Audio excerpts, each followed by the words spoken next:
ang mga kwento ng pag-ibig, kwento ng buhay at kwento ng pag-asa dito sa Barangay Love Stories. Love Stories.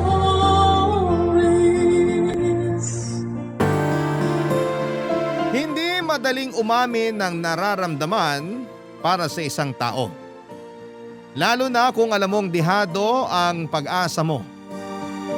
Ikaw kabarangay, naranasan mo na bang sumugal sa nararamdaman mo? Dear Papa Dudut, ako nga pala si Cassandra, 35 years old, single at available.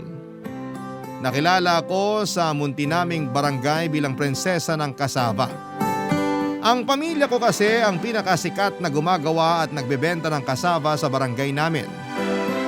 Kaya nga nilipat na rin sa kasaba ang pangalan ko para madaling nilapit na sa kasaba ang pangalan ko para madaling matandaan ng mga tao. Basta si Cassandra may kasaba. Nanggaling pa sa lola ng lola ko ang talento namin sa pagluluto ng cassava cake. Dahil na rin sa pagluluto ng cassava cake ay nakilala nila ang mga pares nila sa buhay. Kaya malaking bagay ang kasaba sa buhay namin ng aming pamilya. Pakiramdam namin ay karugtong ng buhay namin ang paggawa nito. Bata pa lamang ako, Papa Dudut, ay nakikita ko na kung paano haluan ng pagmamahal ng lola at mama ko ang mga niluluto nilang kasaba cake. Tansyado nila ang bawat sangkap na inilalagay at hinahalo nila. Ang lagi nilang iniisip ay sana'y magustuhan ng mga suki nila ang kasava nila. Hindi naman sila nabigo, Papa Dudut. Lahat ng pumunta at pumila para makatikim ng kasava nila ay umuuwing masaya at kontento. Kaya sa paglaki ko ay wala akong ibang ginusto kundi ang makasunod sa yapak ng angkan ko. Gusto ko ring mapabilang sa mga sumikat dahil sa kasava. Pinasa na nga rin sa akin ng pamamahala ng kasava noong nasa hustong edad na ako. Siyempre binantayan pa rin ako ng nanay ko sa pag-aasikaso. Pero inaral ko mabuti kung paano ang tamang timpla ng kasava para sa bawat kagat ng kakain. Alam niyang hinaluan ko yon ng pagmamahal. Isa sa mga naging suki ko ay si Julio. Kaidaran ko rin siya, Papa Dudut. Isa siyang empleyado ng isang agency malapit sa barangay namin. Tuwing hapon ay dumaraan siya sa pwesto ko para makapagmeryenda habang nagyoyosi. Walang palya yon. Mula nung natikman na niya ang kasaba ko ay inulit-ulit na niya ang pagbalik. Kaya nagkakilala na rin kami ng husto, Papa Dudut. Marami na siyang nalaman sa akin at ganon din ako sa kanya. Naging komportable na kami sa isa't isa, Papa Dudut.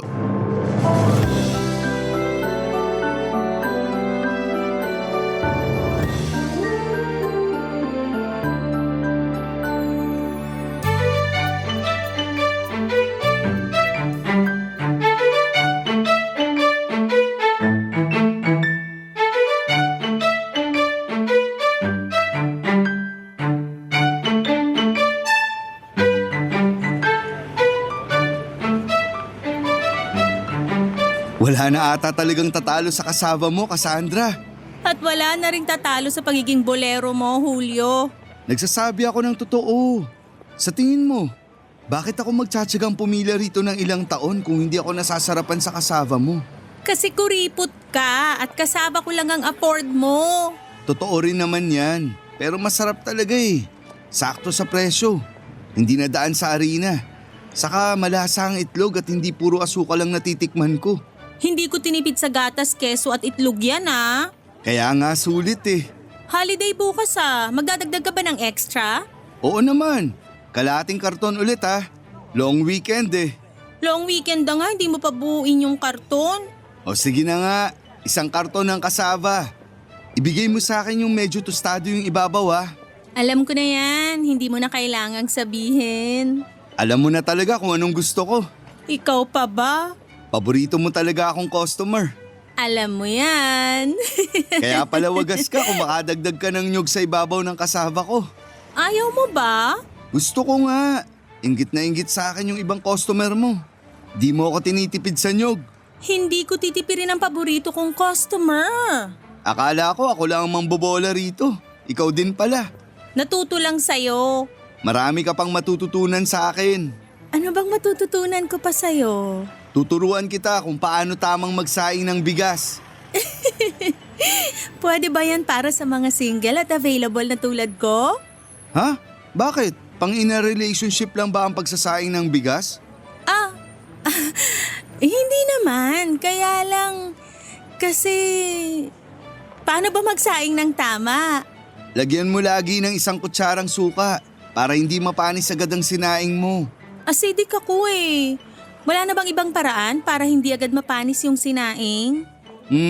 Wala na akong alam eh. Yan lang kasi yung naituro sa akin ng ex ko.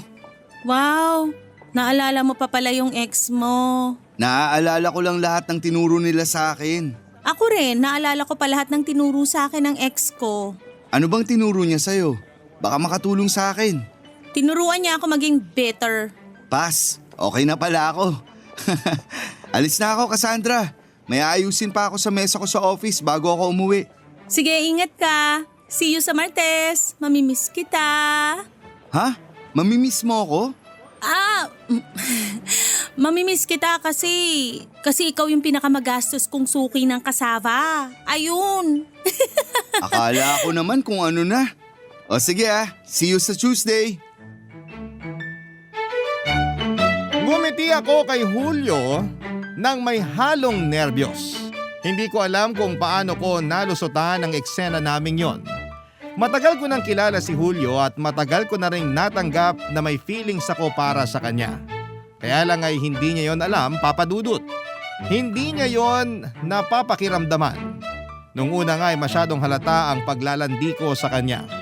Kaya lang ay hindi naman niya kinakagat ang bawat attempt ko na landiin siya.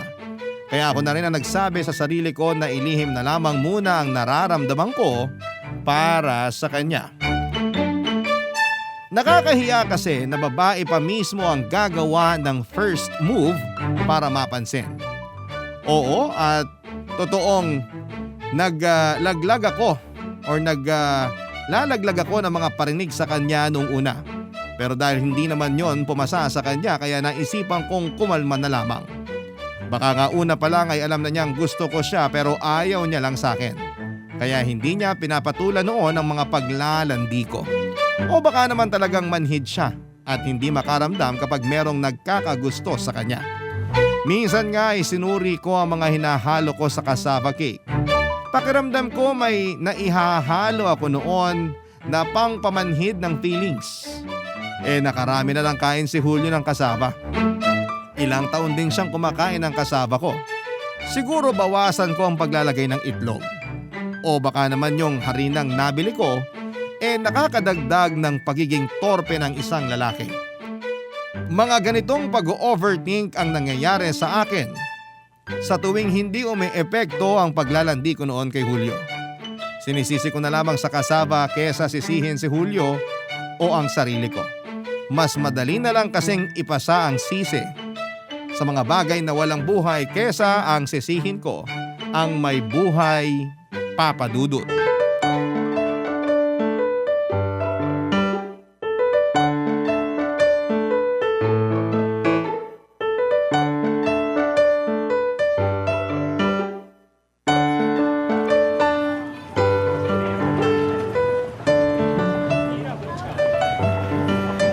Hello Cassandra, pabili ng cassava. Buhay ka pa pala. Grabe ka naman. 3 araw lang akong hindi napadaan dito sa pwesto mo. Ano bang nangyari sa'yo? Nagkasakit lang.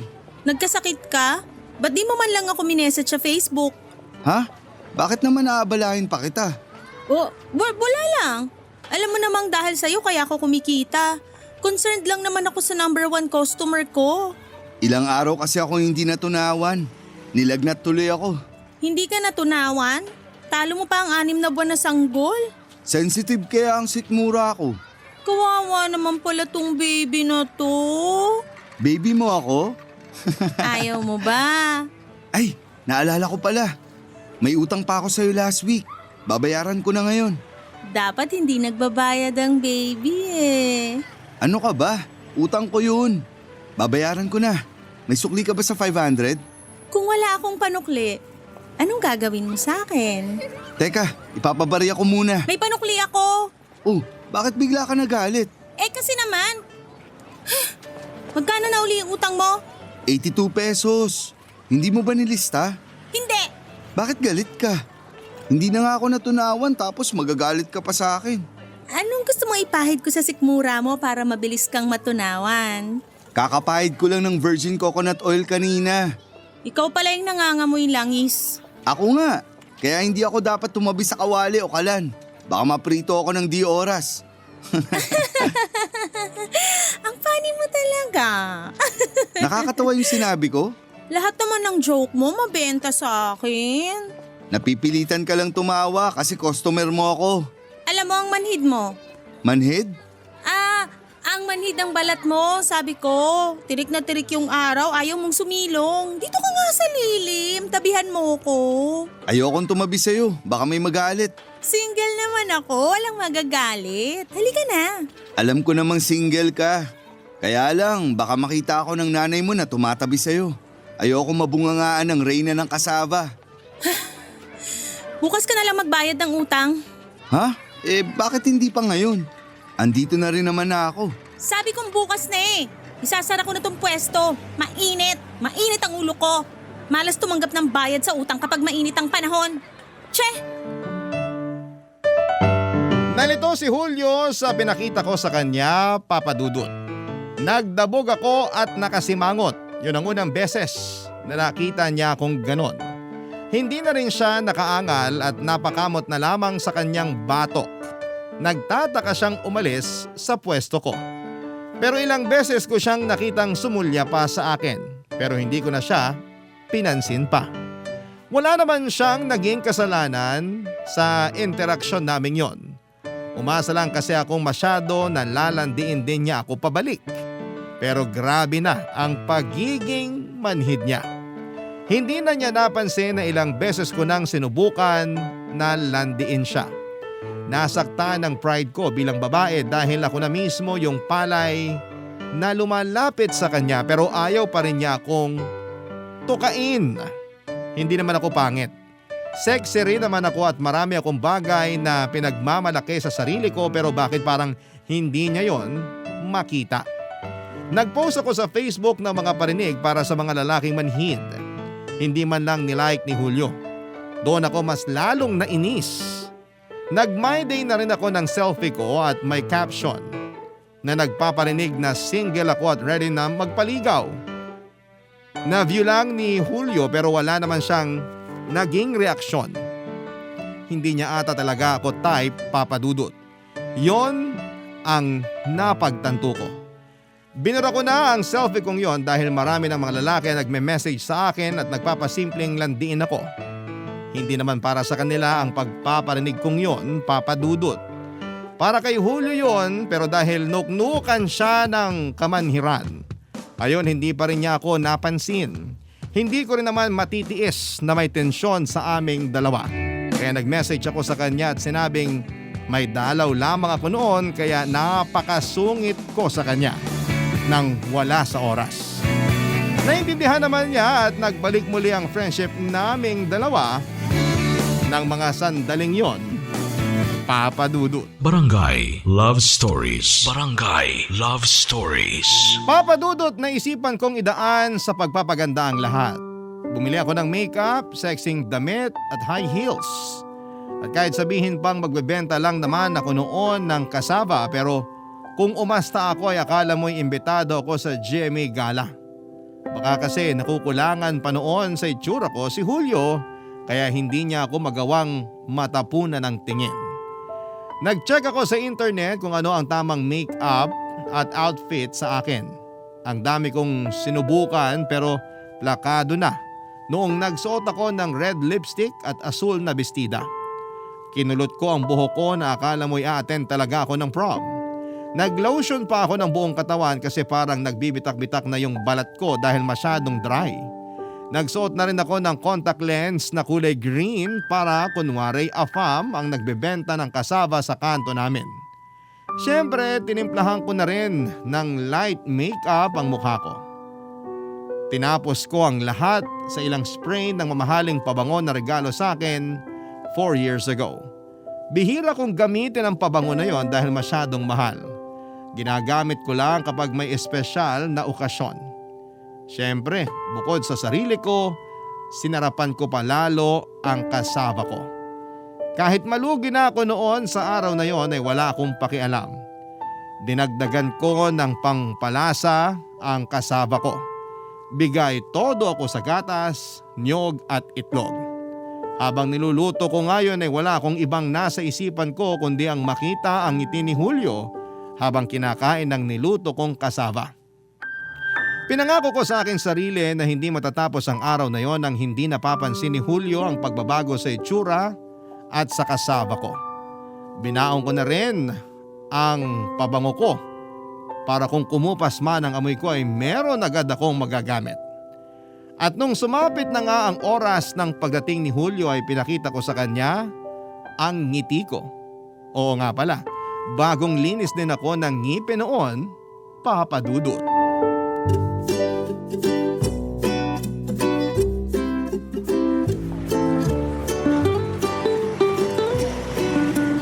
Parang may tumapo na pabango rito sa pwesto mo ah.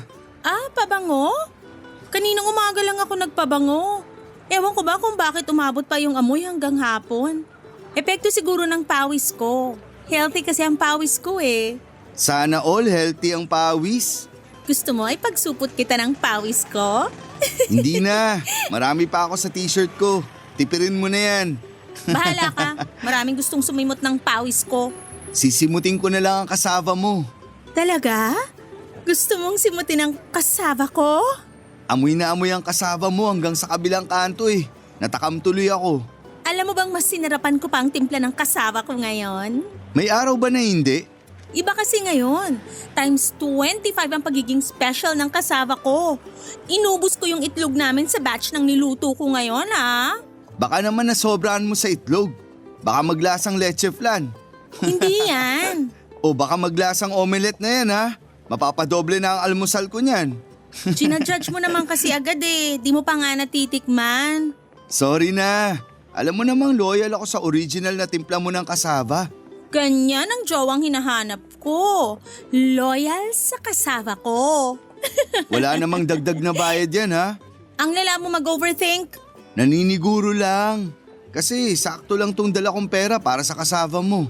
Kung kulangin man, huwag ka mag-alala kasi libre ko na.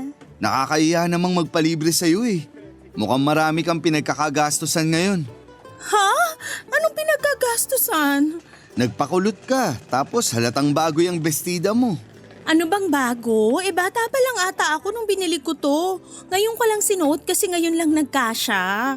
Ah, ganun ba? Mukhang hindi luma ah. Tanggalin mo na lang siguro yung tag sa laylayan. Baka matisod ka. Hayaan mo yan. Pangpaswerte raw yung price tag na yan. Bagay din sa'yo yung makeup mo. Lumabas ang pagiging tisay mo. Akala ko hindi mo na mapapansin. Salamat. Oo nga pala. Napansin mo ba yung bagong nagbebenta ng kasava rin sa kabilang kanto? May nagbebenta ng kasava sa kabilang kanto? May gusto ng kumalaban sa akin? Akala ko alam mo na. Doon kasi minsan bumibili yung mga katrabaho kong lalaki. Bakit ayaw nila dito sa akin? Alam mo naman yung ibang lalaki, kapag nakakita ng bata at magandang babae. So bata at maganda yung nagbebenta ng kasava sa kabilang kanto? Gaano ka bata at gaano ka ganda? Sexy? Ano waistline? Nung bumili ako ron. Bumili ka ron? Huwag kang magalit. Napabili lang naman ako ron nung naubusan na ako rito. Last week lang naman yun. Plastic mo pa pala alam na may kumakalaban na sa kasaba ko. Bakit ngayon mo lang sinabi sa akin? Hindi ko naman kasi alam na big deal sa'yo kung may bagong magbebenta ng kasava. Sabihin mo sa akin kung gaano siya kaganda at kabata. Ang alam ko, 25 anyos siya. Maganda, makinis at medyo malambing sa mga customer. Kaya yung mga katrabaho kong lalaki, dun sila bumibili. Ayoko na. Nasayang lang ang lahat. Nasayang ang alin? Magsasara ako ng maaga. Umalis ka na. Teka, gusto ko pang matikman ang kasava mo. Tikman mo na lang yung kasaba nung nasa kabilang kanto. Che!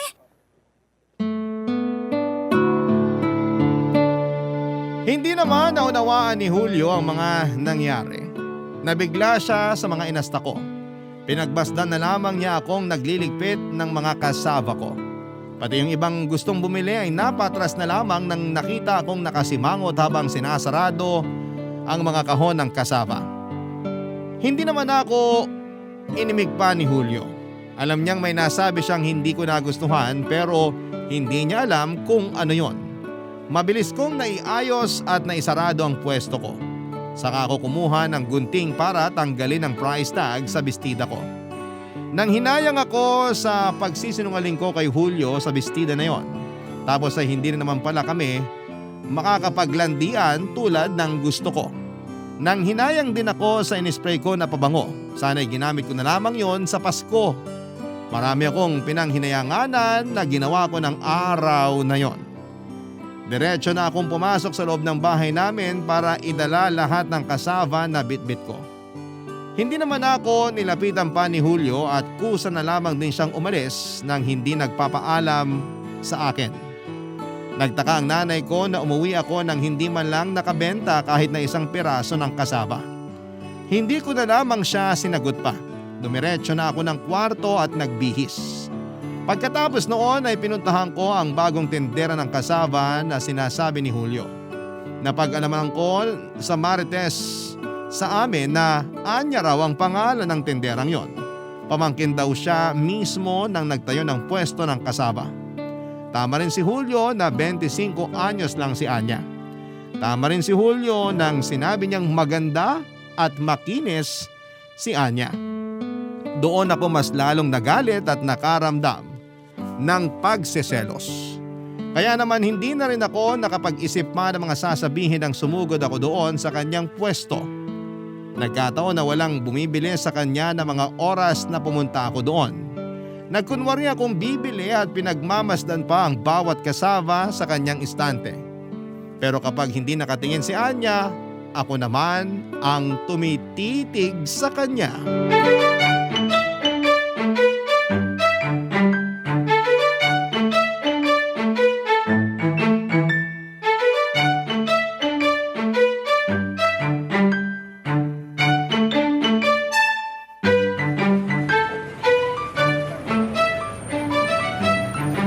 Miss, okay ka lang? Ha? Pansin ko kasi kanina ka pa nakatitig sa mukha ko eh. Wala. Nagko-compute lang ako kung sakto lang yung dala kong pera para makabili ng kasava mo. Mukha ba akong calculator? Mukha kang mang-aagaw. Ano yon? Ang sabi ko, siguro maraming nag-aagawan dito sa paninda mong kasava. Naku, puro lalaki lang naman na nag-aagawan dito. Siguro kaya sila bumibili kasi maganda yung nagbebenta. Parang ganun na nga. Natikman mo na ba ang kasava ko? Balak pa lang sana. Masarap ba? Hindi kasi ako kumakain ng kasava. Inaalagaan ko kasi ang waistline ko. Alam mo na, ang hirap i-maintain ng 24 inches na bewang. Grabehan sa 24 inches? Parang leeg lang ng tito ko yan Kaya kung bibili ka rito ng kasava, huwag mong sobrahan ng kain ha, para sumeksi ka naman. So hindi ka nasuseksihan sa akin? Sexy ka naman siguro. Natatakpan lang ng oversized t-shirt mo. Bili ka na ate. Wag mo akong inaate, hindi naman nagkakalayo ang edad natin. Talaga? 25 pa lang ako eh. Ikaw ba? Pabili ng 2 slice ng kasava. Itong nasa kaliwang karton ang gusto ko. Itong tostado. Naku, ni-reserve ko na to para dun sa gwapong customer ko last week. Pero mukhang hindi naman na siya dadaan ngayon. Kaya sige na nga, sa'yo ko na lang ibenta kaysa mapanis lang ulit. Sinong customer mo yung mahilig sa tostadong kasava?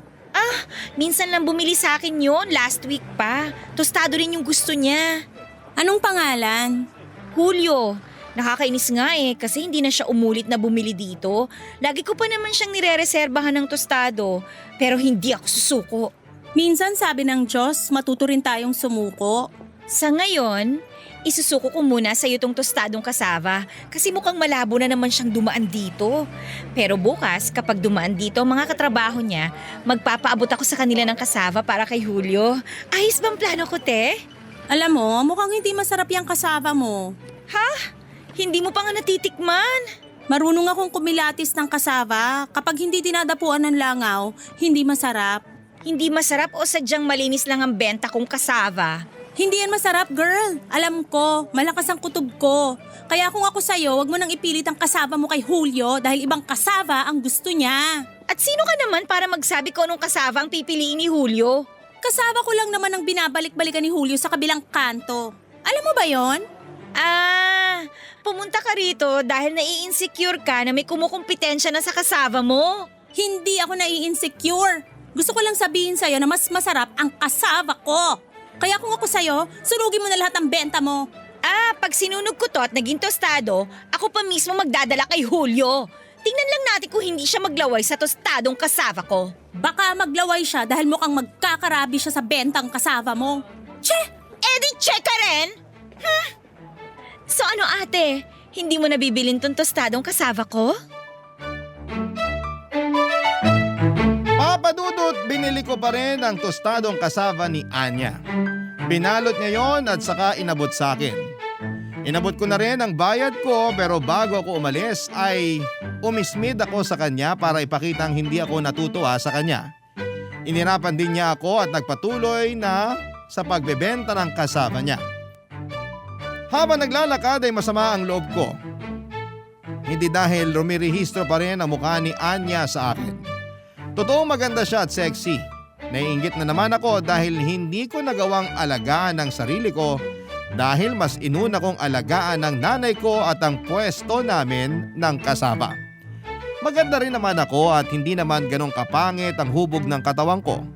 Hindi lang kasi ako nakapag-focus sa itsura ko masyado. Hindi ko nakita ang halaga noon hanggang sa malaman ko kay Julio na maganda si Anya. Doon ako biglang nalungkot sa itsura ko. Habang naglalakad ay tinikman ko nga ang kasava ni Anya.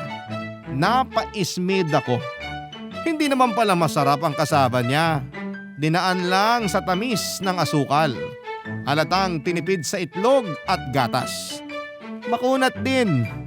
Mukha lang masarap tingnan pero hindi naman. Sinasabi ko ito hindi lang dahil nai-insecure ako kay Anya kundi bilang totoong gumagawa ng masarap na kasava. Pinakain ko sa asong gala pero kahit yung asong yon ay hindi rin nagustuhan ng kasava ni Anya. Doon ako natuwa. Kahit maganda at sexy si Anya ay wala pa rin siya sa kalingkingan ko sa sarap ng kasava. Umuwi na ako kaagad ng bahay at saka inayos ang mga kasaba ko at muli ko yung ibinenta sa pwesto namin. Ilang oras lang at naubos yon kaagad.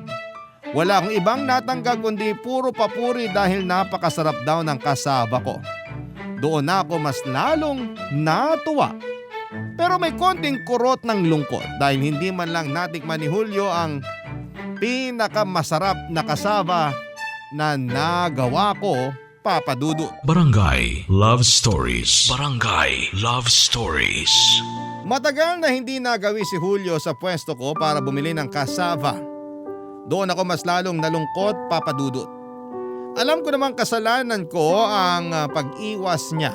Naguluhan at natakot din siya sa inasta ko. Kaya lang ay hindi ko naman magawang ipaliwanag sa kanya na nagsiselos lamang ako noon. Hindi ko nga rin alam kung tama pa rin ba na gumawa ako ng paraan para magpapansin sa kanya o hayaan ko na lamang ang tadhana ang gumawa ng paraan para pagsamahin kaming dalawa. Kaya lang ilang taon na akong interesado sa kanya pero mukhang walang balak ang tadhana na ilapit sa akin si Julio sa paraang gusto ko. Yon ang naging madalas na ino-overthink ko. Kaya mas lalong bumagsak ang pag-asa ko na magkakaroon pa ako ng tsansa kay Julio. Hindi ko na kinaya ang lungkot. Sinukuhan ko na lamang yung tungkol sa aming dalawa. Dahil nga sa matinding kalungkutan, naapektuhan na rin ang kasava ko. Hindi ko na nahaluan ang saya at pagmamahal ang niluluto kong kasava. Hindi ko na rin maayos na natatantya ang mga sangkap. Napansin yun ng nanay ko at pinagsabihan na kailang ulit ako sa pagluluto ng kasava dahil parang hindi ko na makuha yung perfect at nakasanayang lasa. Mas lalo tuloy akong naging malungkot. dahil hindi ko na magawang palasahin pa tulad ng dati ang kasaba ko. Tinanggap ko na lang siguro na nangalawang na ang passion ko pagdating sa pagluluto ng kasaba. Kung hindi man yun magustuhan ng mga suki ko ay ayos lang din kung hindi na sila bumili pa. Baka tapos na ang purpose ko sa buhay ko na magluto at magbenta ng kasaba, Papa Dudut.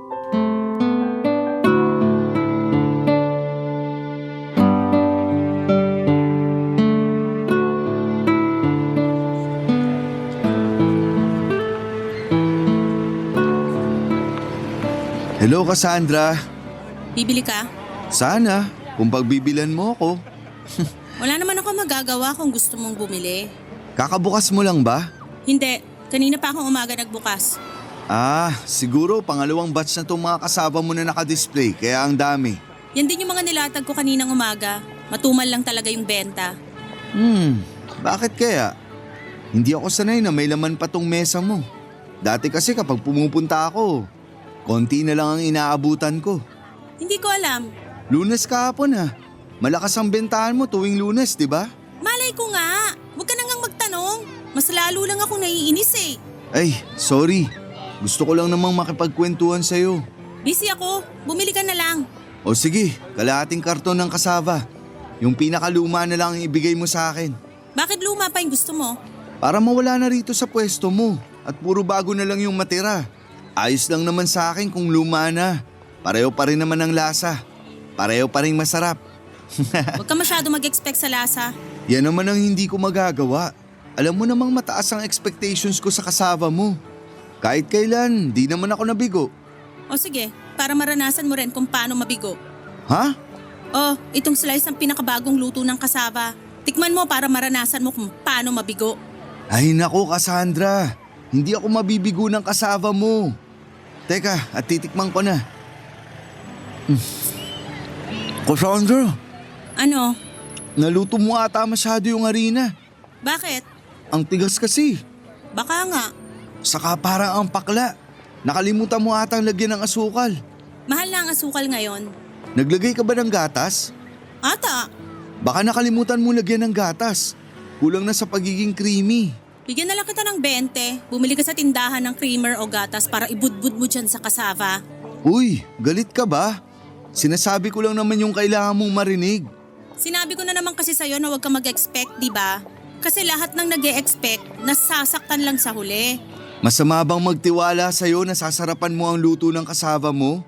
Ilang taon mo na akong customer. Lagi namang masarap ang luto mo. Maliban ngayon. Ano ba nangyari? Gusto mo mag-usap tayo? Anong gusto kong mangyari? Umalis ka rito sa pwesto ko at huwag ka nang bumili uli. Okay ka lang ba? Ano bang nangyayari sa'yo? Hindi ka naman ganyan dati. Umalis ka na nga lang. Kung gusto mo ng masarap na kasaba at mabait na tindera, dun ka sa kabilang kanto. Panigurado bibigyan ka niya ng tostado at hindi tinipid sa gatas na kasaba. Baka hindi rin niya na-overheat ang arena niya. Doon ka na! Papa Dudut, nagulat na naman si Julio sa mga inasta ko. Hindi katulad ng dati na nananatili pa siya ng ilang minuto bago umalis. Pero nung hapon na yon ay umalis siya kaagad. Hindi niya na rin ako tinapunan pa ng tingin. Alam kong nasaktan ko siya sa mga sinabi ko. Nung nakalayo na si Julio ay saka ako biglang napaiyak. Natuluan patuloy na mga luha ko ang kasaba na nakahain sa mesa. Paniguradong umalat na yon. Tinikman ko ang kasaba na yon at saka ako mas lalong naiyak. Tama nga si Julio, nag-iba na ang lasa ng benta kong kasaba. Hindi na yung katulad ng dati na nahaluan ng saya. Noong mga nakaraan nga kasi dahil sa pagiging broken-hearted ko kay Julio, ay hindi ko na talaga binigyan ng atensyon ang mga niluluto ko. Nag-focus ako sa kaka-overthink. Kaya naman, bago pa umatras sa mga suki ko ay inayos ko na ang lahat ng mga kasava ko at saka naghanap ng mga pamilyang nakatira sa footbridge para ibigay ang mga kasava na yon. Saka ako dumiretso sa bahay para umuwi. Doon ko ibinuhos lahat ng lungkot ko dahil sa nangyari sa amin ni Julio at sa kasava ko. Hindi na muling bumili si Julio ng kasava sa akin. Natanggap ko nang tapos na rin ang pagkakaibigan namin. Nagtaka nga ako kay Julio kung bakit late na siyang umiwas sa akin samantalang ilang beses ko na siyang itinataboy noon. Siguro yung huling taboy ko sa kanyang naging dahilan para umiwas na siya, Papa Dudut. Napa-overthink na naman ako na baka bumili na si Julio kay Anya ng kasava. Lungkot na lungkot ako noon. Si nanay na muli ang nagluto ng kasava para sa tamang timpla. Kahit si nanay ay nag-alala sa mga nangyayari sa akin, pero hindi ko naman magawang ikwento sa kanya na broken ako dahil kay Julio. Paniguradong bubungangaan lamang niya ako at pagsasabihan na lalaki lang yan. Pinagpatuloy ko na ang buhay ko kahit alam kong wala na akong pag-asa pa para kay Julio. Siguro merong ibang darating na magmamahal sa akin. Iyon ang ini-imagine ko habang nagbebenta noon ng kasava nang biglang may lumapit sa akin na pamilyar na babae. Walang iba kung hindi si Anya, Papa Dudut.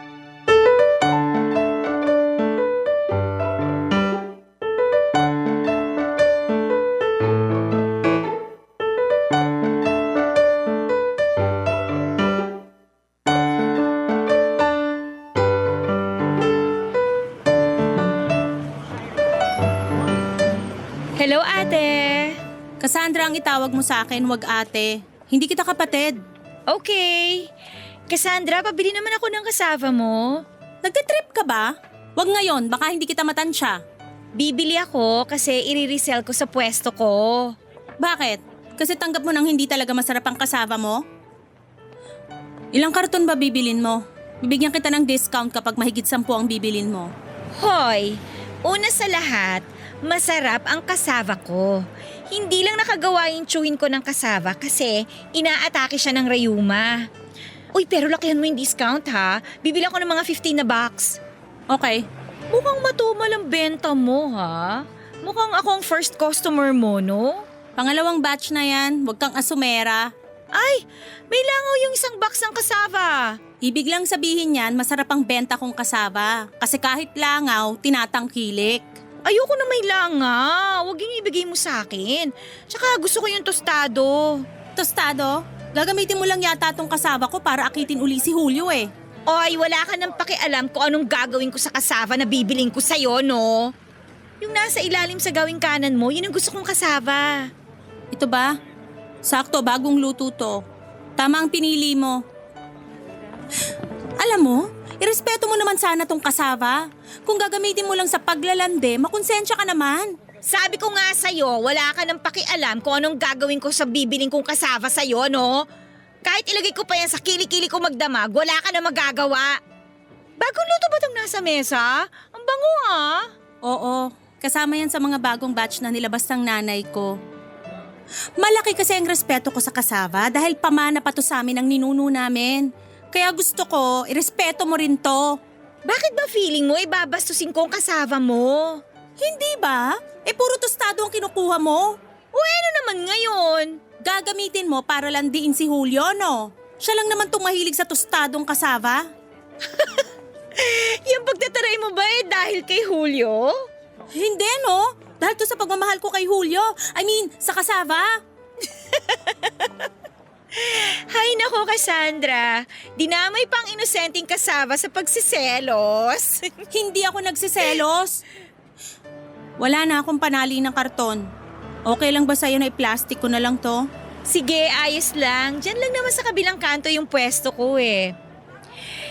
Kung si Julio ang kinakasama mo ng loob, huwag kang mag-alala. Give up na ako, girl! Paanong give up?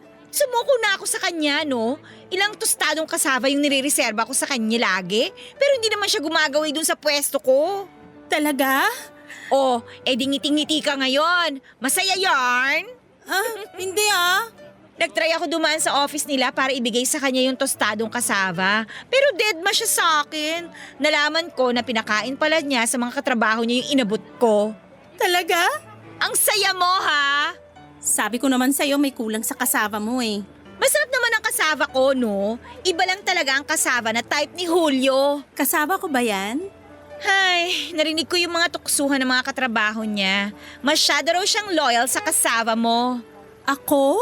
Kaya kahit tingnan yung kasava ko, ayaw niya. Yung mata at dila niya, sa kasava mo lang talaga. Thank you! Huwag mo sasabihin na galing sa akin to ha, pero alam mo, feeling ko mukhang type ka niya. Yung kasama ko lang ang gusto niya. Girl, ikaw ang type mismo ni Julio, no? Narinig ko sa mga kasamahan niya. Purgang-purga na siya sa kasava, pero bili pa rin siya ng bilis sa'yo. Hoy, huwag mo sasabihin na chinigaw ko sa'yo yun, ha? Sigurado yan, ha? Oo nga, ano ka ba? Ewan ko ba sa inyong dalawa? Ako pa tong naging tulay ninyo? Sorry na. Lalakihan ko na lang discount dito sa binili mo. Sure ha? Para bibili ulit ako sa'yo. Kasi alam mo, sa totoo lang, hindi talaga masarap yung gawa ng chewing ko. Hoy, sa atin lang yun ha? Basta atin-atin lang din yung ni-reveal mo tungkol kay Julio, ha? O ano na bang plano mo ngayon? Ipapatikim ko sa kanya ang pinakamasarap na kasava sa buong mundo. Papadudot after makabayad ni Anya ay umalis na rin siya para makahabol pa ng benta. Ako naman ay naiwan sa pwesto at hindi na natanggal ang ngiti ko. Alam ko nang may gusto na noon si Julio sa akin at yun na ang simula. Kaya lang ay napatras pa rin ako dahil hindi ko alam kung paano lalapitan si Julio after noong mga nangyari sa amin. Tapos ay mukha pa siyang torpe at hindi sanay na lapitan ng babae. Paano ko kaya siya lalapitan at gagawa ng move para ayain na niya akong mag-date? Pinuntahan ko si Anya sa pwesto niya para makipagkwentuhan at humingi ng advice. Kaya lang andon ang mga katrabaho ni Julio. Kilala rin ako ng mga katrabaho ni Julio kaya ayokong magpakita sa kanila. Baka magsumbong sila kay Julio, baka mas lalong nawalan ako ng tsansa sa kanya. Hinintay ko na makaalis sa mga katrabaho ni Julio at nang nakalayo na sila ay saka ko nilapitan si Anya. Nagulat si Anya sa biglang pagdalaw ko at nagsabi na ako kaagad na kailangan ko ng tulong niya pagdating kay Julio. Nagtanong ako sa kanya kung paano ko mapapaamin si Julio sa kanyang nararamdaman. Pero wala ring nasabi sa akin si Anya. Hindi raw siya sanay na siya ang gumagawa ng first move sa mga lalaki dahil mismo mga lalaki ang unang gumagawa ng paraan para makuha ang atensyon niya. Nainis na naman ako kay Anya dahil pinagmukha niya kung wala sa kalingkingan niya. Pero alam ko namang hindi niya yon sinasadya. Sadyang maganda siya at yun naman ang totoo. Kaya nga ngayon mga kabarangay, lumalapit ako sa inyo at humihingi ng tulong sa kung paano ko nga ba mapapaibig si Julio. Hanggang ngayon kasi ay hindi ko pa rin alam kung paano siya lalapitan. Baka mas lalo siyang matakot sa mga naisip kong paraan, papadudot. Kaya sa inyo ko nilalapit itong problema ko dahil panigurado akong may naka-experience na nito sa inyo. Naabangan ko ang inyong mga kasagutan kapag na-air na sa Facebook Live ng Barangay LS ang kwento ko. Sana makakuha ako sa inyo ng tulong. Maraming salamat po sa pagbabahagi ng aking kwento sa nangungunang programa, ang Barangay Love Stories. Hanggang dito na lamang. Ang inyong kabarangay forever, Cassandra. Nagustuhan ng iyong napakinggan? Ituloy yan via live stream sa www.gmanetwork.com/radio.